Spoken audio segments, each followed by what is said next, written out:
Good morning, everybody. Glad you guys made it. I'm Austin. I'm the lead pastor here at Chaparral, and we are in the final week of our series, Give It Away.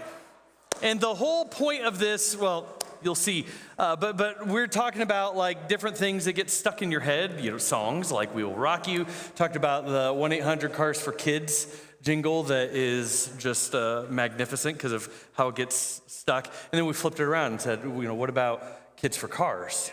Kids for a Corvette? Maybe. How many kids you got? Could you let go of one for a nice car? Maybe. I don't know. It's a conversation. What kind of car are we talking about? Which kid? I love kids. We got 3 kids in my house, and they are, from the time they're little babies, we've been going through, now they're old enough. We got 9, 12, and 14-year-old. We look back at those little baby moments, and we're like, oh, that was so nice. Because their needs were actually fairly simple, because they got 3 or 4 things that matter to them. The kid starts crying, and it's about food, it's about a toy, it's about a diaper, or it's about sleep.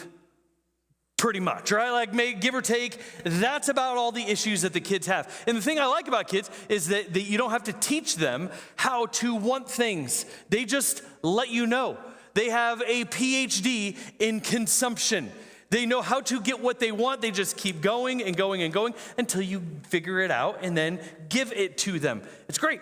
And adults, sometimes we grow up and not much changes. We still love to consume, and so we make our identities around things that we consume. So you could say you make your identity around what kind of car you drive, or what zip code you have, or what kind of phone you have. If you have an Android phone, we all look at you a little bit different, don't we, iPhone users? Oh, green bubble, one of those people. I get it. They like to customize their phone. Wonderful, good for them. But we even draw conclusions about our identities based off of things that we consume. It's kind of wild how much you can assume you know about somebody because of that. What we do, and I've seen this happen because we're in America, a kind of consumer economy, consumer country, is we've turned church in many ways into another one of those things that you consume. So you say, well, I like the music here, but the preaching there, and the coffee over here, and the parking lot is so easy at this other church, and so you make your list of what you can do. And here's the deal, though, is when we do that, and we make it about all of those things, what the church can do to you, then we make the church into this kind of consumer thing. And I came up in ministry this century, this millennia, the last 20-something years, I've been doing ministry, and let me tell you, I've been taught how to do ministry in the consumer model. And the problem with the consumer model, of course, is that when it becomes about you, and especially when you're a pastor who's been taught how to do ministry in a way that makes it good at reaching consumers, is we make church really easy. Super easy, because we know that you have a choice of where you could spend your Sunday morning. As Southwest says, you have many choices of who to fly with, and we're so glad that you chose us. And in some way, it almost feels like in church, we should be saying something like that, right? You have so many places you could be spending your Sunday morning. Wow, you chose to be here today, and we're just glad to see you. And I get it. I really do get it, because, again, that's how we're kind of trained to think. But in a church that functions like that, think of this. If that's how you function, are you willing to tell people hard things? No, I don't want to say anything controversial. I don't want to say anything hard, because that's easy. It's easy for people to say, well, if it's like that, I don't like how they sing, or I don't like how they preach. I don't like the message they give us. So, let's go to a place that's a little bit more comfortable, a little bit more laid back, less, talk about the poor, less talk about how I need to change in my own life, or how maybe the things I'm doing are not quite right. Less of that, more of the stuff that we all love. God is love, and he just wants to give me a hug. Great, let's go get lunch. That's true, God is love, and God does want to give you, I'm not saying it's wrong. I'm just saying we kind of put the emphasis in the wrong spots. And what church becomes is this place of a bunch of comfortable people who do comfortable things, and life is just generally good, and when it gets hard, sure, we'll maybe pray for a little bit, but that's about where it all ends. Because we create a consumer-driven model of church. And this has not just been happening the last 20-something years. This has been happening in America for many decades. In fact, about 40-something years ago, the chaplain to the United States Senate in D.C., Richard Halverson, said this. He said, "In the beginning, the church was a fellowship of men and women centered on the living Christ. Then the church moved to Greece, where it became a philosophy. Then it moved to Rome, where it became an institution. Next, it moved to Europe, where it became a culture. And finally, it moved to America, where it became an enterprise. How fast can we grow it? How big can we get it?" And again, I'm not against growth. I'm not against size either. But we know and we see this is exactly how, this is in the 80s the guy said it, okay? So this is before even all of this has happened. And then there's another quote by one of my favorite humans ever, Dallas Willard, who said this: "Consumer Christianity is now normative." He said this, he wrote this in 1998, by the way, just historically speaking here. "Consumer Christianity is now normative. The consumer Christian is one who utilizes the grace of God for forgiveness and the services of the church for special occasions, but does not give his or her life and innermost thoughts, feelings, and intentions over to the kingdom of the heavens. Such Christians are not inwardly transformed and not committed to it." And we hesitate to say, well, then you're not a Christian, right? I'm hesitant to say that because I don't really like, it's not my job to decide who gets into heaven, who doesn't. Like, that's above my pay grade. But you look at that and you think, oh my gosh, yeah, no. That's exactly, I think, the consequence of this consumer mentality that we show up to church and we ask, did I like it? Did I like the sermon? Did I like the music? Did they play my favorite songs, or did they? I don't like that one. I just don't like it. Or did they pray? I thought they prayed too much. I didn't think we prayed enough. Okay. Now, everybody has it, and I get it. Again, I can't walk into a church and sit through a service without putting a certain lens on. As a pastor, of course, it's part of my craft of what I do. But man, at some point we have to understand that church is not just this kind of a thing. Yet what we've created in America is not just a model like this. We have a bunch of pastors like myself, especially those younger, that have been taught how to do ministry in this way. We have generations of pastors who are formed like this. So you have churches all around who act like this and are hesitant to do this. But what if something was different? What if we did not have to say, okay, that's how we're going to do church. We're just going to try to make it comfortable, try to make it easy for people and say, Jesus, he died on the cross and all you got to do is say, yay, Jesus, yeah, I'm with you. Then ignore the part where Jesus says, now you next. There's the cross. Pick it up. Come with me. We like to set aside the part where Paul writes that we should offer our bodies as living sacrifices, holy and pleasing to God. Oh, that's a lot. Can't I just drop a few bucks in and serve a barista, be a barista for a little bit at the church? And that's, again, those are good things. You should do those. But that's not it, is it? John chapter 4. Jesus is with his disciples. And there's this whole thing happening, and Kelly kind of set it up with this woman at the well. And what we're going to do is we're going to look at that briefly, but really I want to look at what happens right after that, because I think it's really illustrative of what is going on in Jesus' mind when it comes to some of this stuff. So Jesus and his disciples are busy, they're tired, they're hungry. And so what Jesus' disciples do, they say, hey, there's a Circle K over there. Let's go grab some food. There wasn't actually a Circle K over there. That's just in my mind. They got some of those hot dogs that have been sitting out for a long time and some chili cheese Fritos. So they're going and they're going to get some food while Jesus just kind of hangs back. And lo and behold, there's this water well, and this woman comes over. Now, the social mores of the day are that you do not talk to each other, the men, the women, they keep distance. That's just how it was done, especially This woman, because she was known by many people as being somebody that, she's bad luck. You might not want to be close to her. There's some stuff going on. And so she and Jesus start having this conversation. And without getting into all the details of it, this woman who is not respected by people in her town, who's not loved by others, comes away feeling dignified and respected and empowered. She now, from one conversation with Jesus, has hope that she never had before. And it's wild that other people eventually, we'll see it a little bit later, see this transformation happen in her.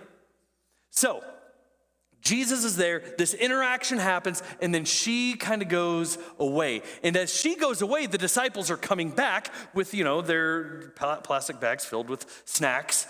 And they're looking, they see her go. They look over at Jesus, they're like, what's up with, they shouldn't have been talking. But we got bigger fish to fry, or we need to eat something. We'll just pretend we didn't see that thing. So here's what it says in verse 31. Meanwhile, his disciples urged him, Rabbi, eat something. Now there's something really subtle that you will miss if you just kind of read through this. They look at her walking away and they think, okay, whatever that wasn't very important. Let's now talk about the most important thing, which is food. The thing that goes into your body. So they're making a value statement, and it's kind of subtle. And Jesus picks up on this too. So Jesus answers them. He said to them, I have food to eat that you know nothing about. Which to them, they're like, what? You got secret pockets? You got cookies in there? Like, what's going on? You got food to eat that we know nothing about. What are you talking about? Disciples said to each other, could someone else have brought him food? Could someone have brought him food? Did somebody bring you food that we don't know about? Because we just made the trip and came back. They're still thinking about food. What happened with the woman is completely over their heads.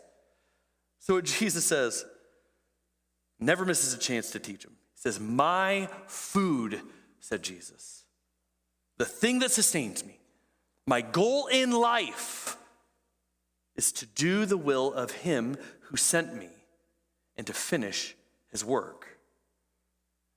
Now we know Jesus likes food. He likes it a lot. Some of his best ministry, his highlights are done around the table. He likes food. He's not anti-food. However, the goal of his life is not to have a big meal. The goal of his life is not to be somebody who is so comfortable and so satiated that they don't have a care in the world. No. The goal of his life is to do the will of the Father. He wakes up and he has this ambition, he has this drive that this is what he does. And I don't know what you think when you first wake up in the morning.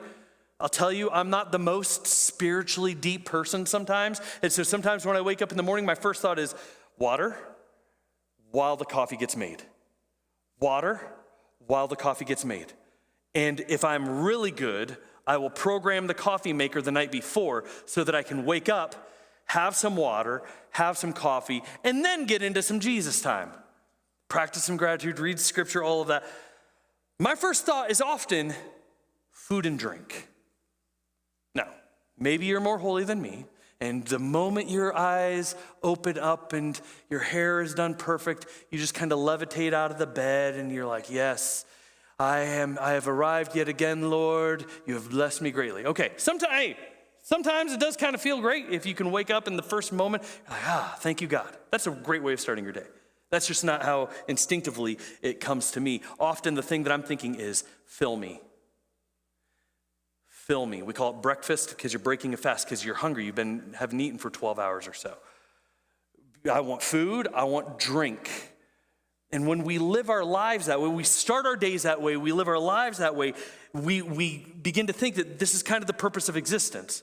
This consumer mentality, fill me, is not something that's brand new to us in 2026 or even in the last 100 years. This is what people have been dealing with all of human history.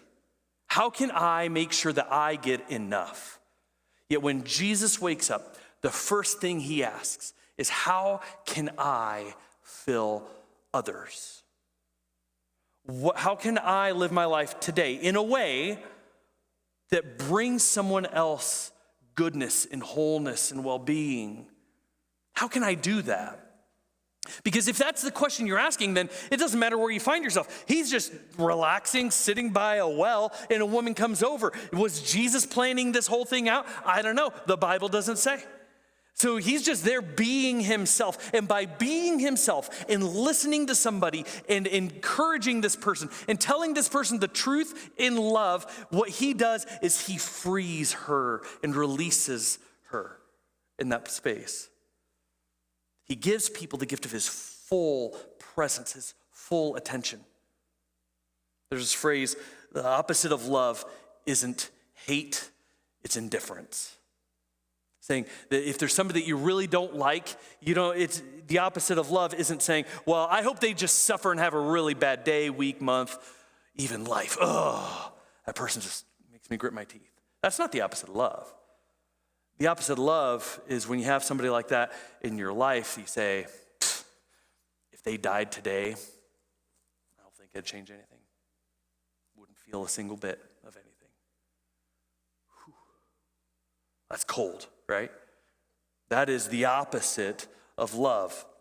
When Jesus shows up, he shows up not as somebody who's apathetic, not as somebody who's disinterested. Rather, he shows up with his full self, ready to give the person, whoever shows up right in front of him, the gift of his full presence. What Jesus doesn't try to do is get things from people. Rather, Jesus wants things for people. He's not trying to get things from. He's not always asking. He's just saying, hey, I want something better for you. That's going to require some work on your part probably, right? You're going to have to go through your heart. You're going to have to take an assessment of your life. But trust me, when you count the cost, the yoke is easy and the burden is light. Jesus uses this brief moment and he teaches his disciples, this is not about food. You guys are missing the point. There's so much more going on here that you don't understand. In the Gospel of John, Jesus talks about being sent 44 times. 44. In 21 chapters, he talks about being sent 44 times, which means you can't find a page in the Gospel of John where Jesus is not talking about us or him being sent out. That is his job. That's his vocation. And he didn't come to say, oh, I want everybody to look at me and be so impressed.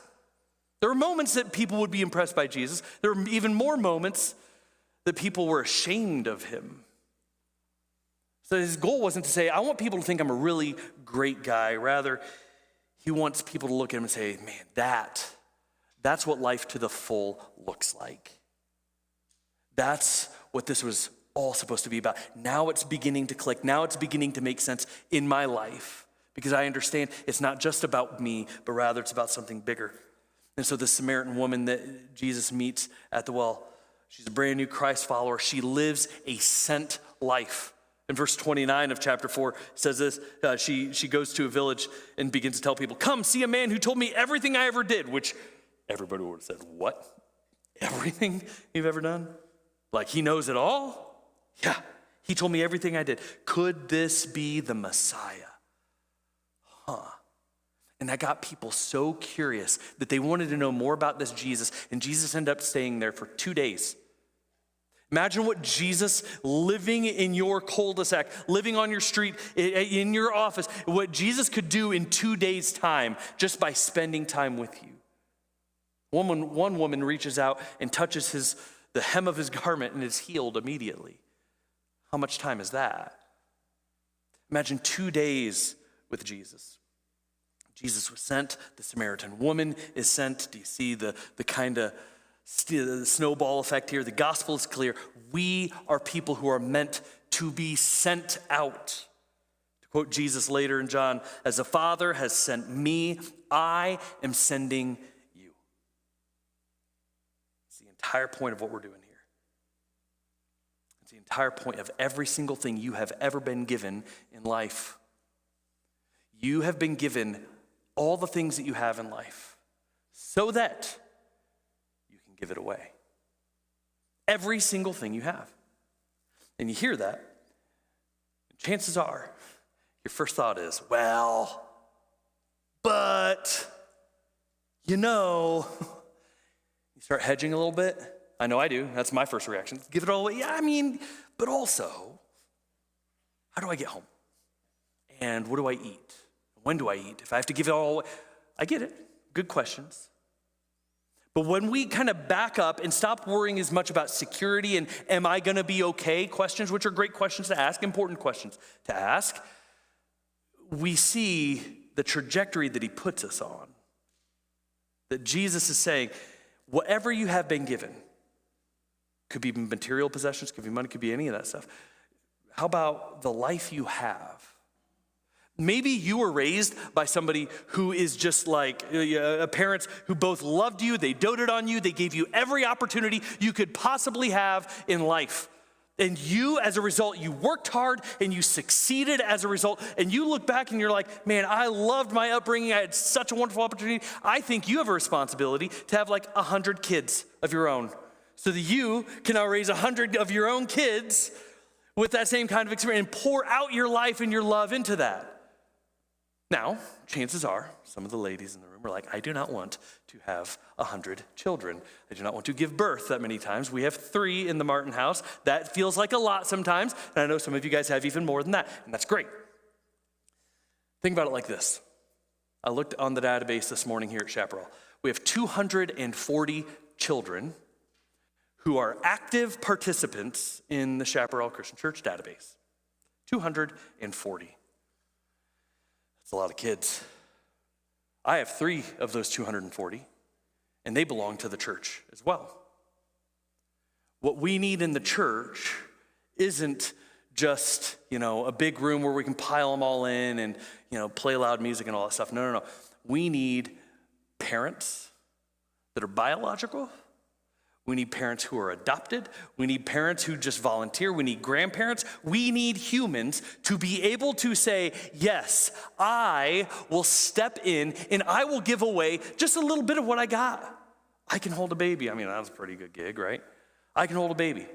Or I can run around with these 4th graders. Take their heads off in dodgeball. Trust me, it's worth it. It feels so good.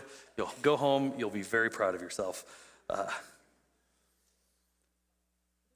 You've been given what you have to go and invest, to give it away, not to hold on to it. This is not just about you. It never has been.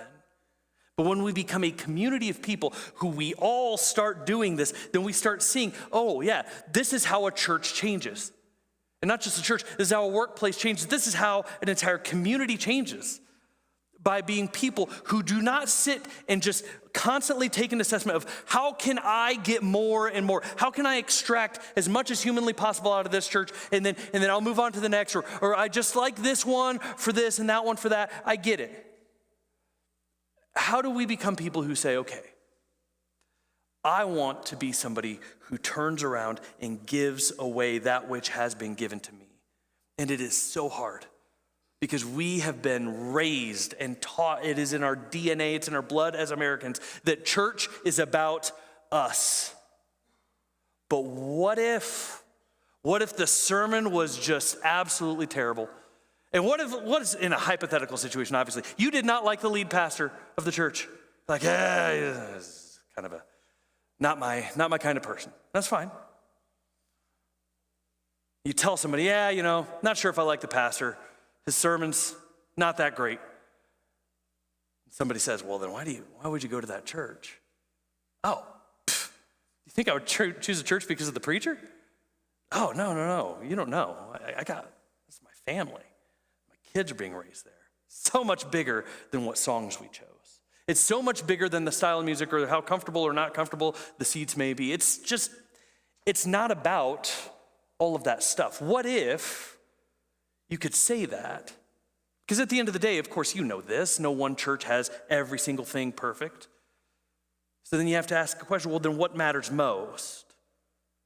Is it the epicness of a message? Is it the loudness or the quiet level of the music? Is it the groups? Or is it the people? My hope is, and if we're going to do this the right way, we're going to be people who say, well, obviously, We want those things to be good, no doubt. However, the goal of a church is to be a people, not to be a building or anything else. So what if we didn't evaluate it in that kind of way? Rather, what if we evaluated it in a way that we say, okay, what are we doing for each other? How was church this week? Oh, it was great. I was able to pray with the person behind me. How was church this week? It's terrible. All we did is just listen to this guy drone on and on. Yeah, that would be terrible.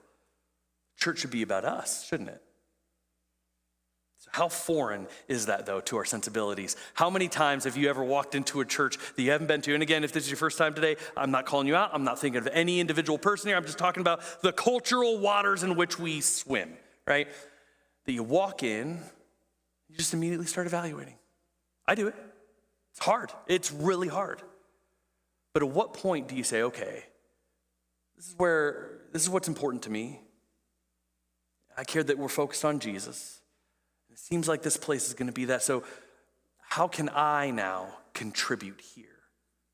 How many times have you walked into a church, instead of evaluating, you said, okay, I'm going to show up to the church. I don't know anything about it, but I'm excited to find out how I can contribute to that community.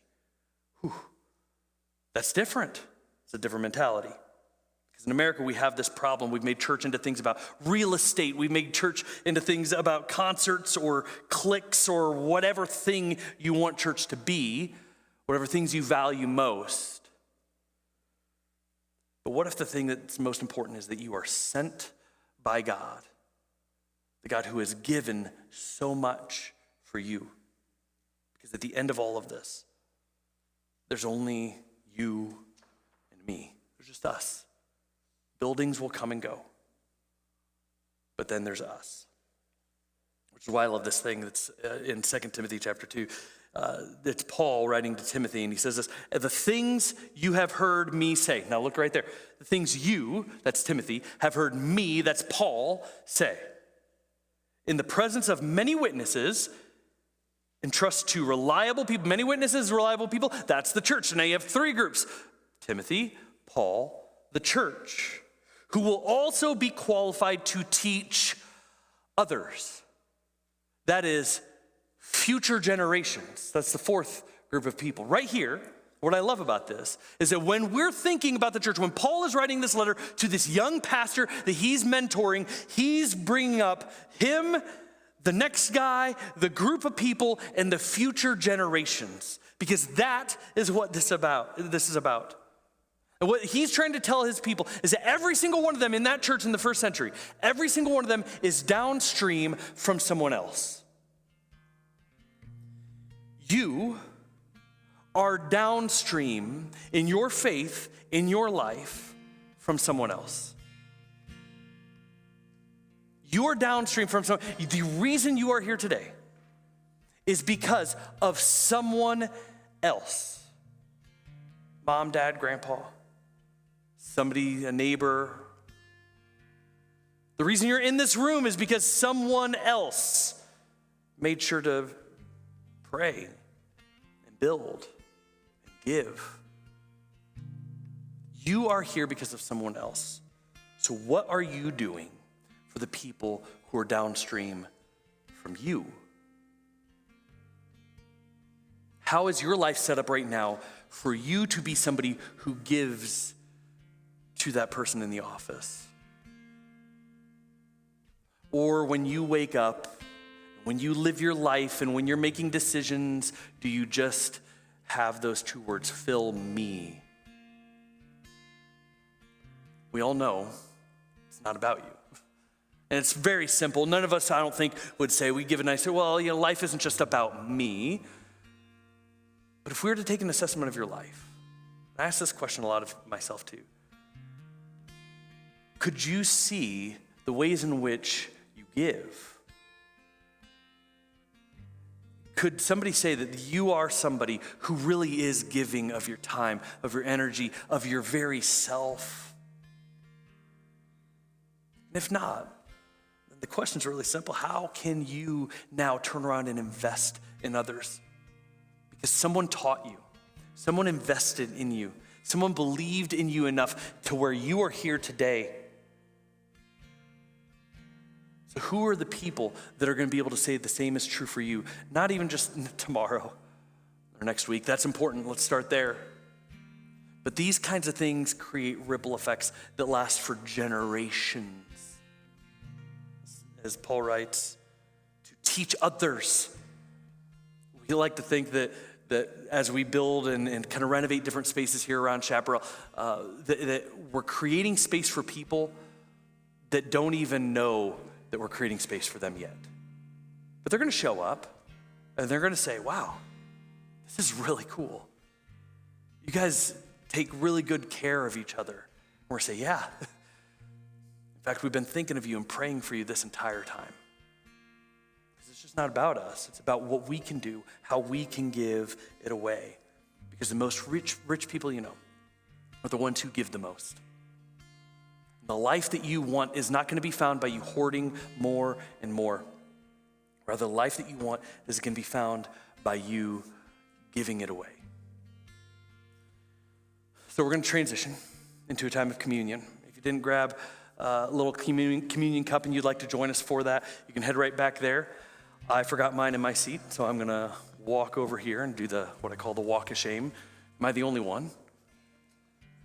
Guys, this is literally the first Sunday that has ever happened, that nobody else has gotten up to get communion because they forgot it. And then I forgot, oh, there we go, yes, all right. Don't want to be left hanging. See, I make mistakes too. They're rare, as I tell my kids, but they happen. We worship a God who is a giver. God gave in creation out of love because God is love. And so the foundation of the universe is a sense of giving, right? And that's not where the giving ends. God gave us the law. God gave us the way forward. God came to us in Jesus. God gave his very self. And Jesus shows up. And if that wasn't enough, Jesus gives he did not count equality with God something to be grasped, as Philippians 2 says. Rather, he gave himself up to be crucified. He continued to give. And that's the invitation. Let me tell you, I'm going to give you something to consume here, but that is not something to consume lightly. Do not consume lightly. Because by accepting that invitation, you're saying, yeah, I've joined you in death. The hope we have is that we join him in the resurrection as well. And our calling, our invitation is into this place, this new life with God, the God who is for you. So this is the body of Jesus. Take and eat.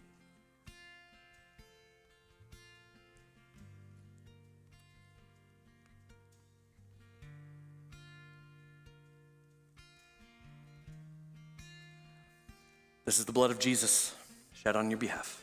Take and drink.